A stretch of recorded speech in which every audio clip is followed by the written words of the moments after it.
నమస్తే guys, welcome to Telugu left tips. ఈ రోజు టిప్ నెంబర్ టూ ఏంటంటే చాలా మంది స్క్వాట్స్ చేస్తుంటే డెప్త్ రావట్లేదు అంటున్నారు. అంటే ఇట్లా వేసుకొని ఇంతే వస్తున్నారు, ఇక్కడ నుంచి కిందికి వెళ్ళట్లేదు. దట్స్ బికాస్ మీకు హిప్స్ అనేవి ఓపెన్ అవ్వలేదు ఇంకా, ఆర్ టైట్ ఉండొచ్చు. దానికి నేను ఏం ఎక్సర్సైజ్ చేయాలో చెప్తా, జాగ్రత్త వినండి. Let's go. సో గైస్, మీకు స్క్వాట్స్ లో మంచి డెప్త్ రావాలంటే ఈ ఎక్సర్సైజ్ ఫాలో అవ్వండి. దీన్ని మనం కెటిల్ బెల్ హిప్ షిఫ్ట్ అంటాము, లేదా హిప్ ఓపెనర్స్ అంటాం. సో మీ జిమ్ లో ఒక కెటిల్ బెల్ తీసుకోండి, light weight 10 kgs or 15 kgs. ఒకవేళ కెటిల్ బెల్ లేకపోతే డంబుల్ తీసుకోండి. డంబుల్ తీసుకొని ఏం చేస్తారంటే ఈ హిప్ ని ఇట్లా పెట్టాలి, 45 degrees లో పెట్టాలి. 45 degrees లో పెట్టుకొని కెటిల్ బెల్ ఇట్లా పట్టుకొని దెన్ స్లోగా స్ట్రెచ్ చేయాలి.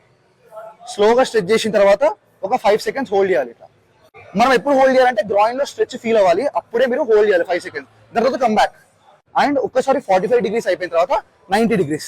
సో మీ యాంకిల్ అనేది ఈ పొజిషన్ లో స్ట్రేట్ ఉండాలి అండ్ మీ బాడీ స్ట్రేట్ ఉండాలి. స్ట్రేట్ ఉన్న తర్వాత మళ్ళీ సేమ్ కెటిల్ బెల్ తీసుకొని స్లోగా స్ట్రెచ్ చేయాలి, గ్రాయిన్ మొత్తం స్ట్రెచ్ ఫీల్ అవ్వాలి మీరు. దెన్ 5 seconds హోల్డ్ చేయండి and body should be upright position. 5 seconds hold చేసిన తర్వాత దెన్ కమ్ బ్యాక్. సో ఇట్లనే 5 to 6 reps చేయాలి. సో సేమ్ ఇక్కడ సైడ్ చేసినట్టే రైట్ సైడ్ కూడా వేయండి. సో 5 to 6 reps చేయండి each side, that should be enough and you see the magic. అప్పుడు మీకు ప్రాపర్ గా డెప్త్ వచ్చేస్తుంది స్క్వాట్స్ లో. సో ఇట్లాంటి టిప్స్ కోసం make sure you follow Telugu lifts. Let's go baby.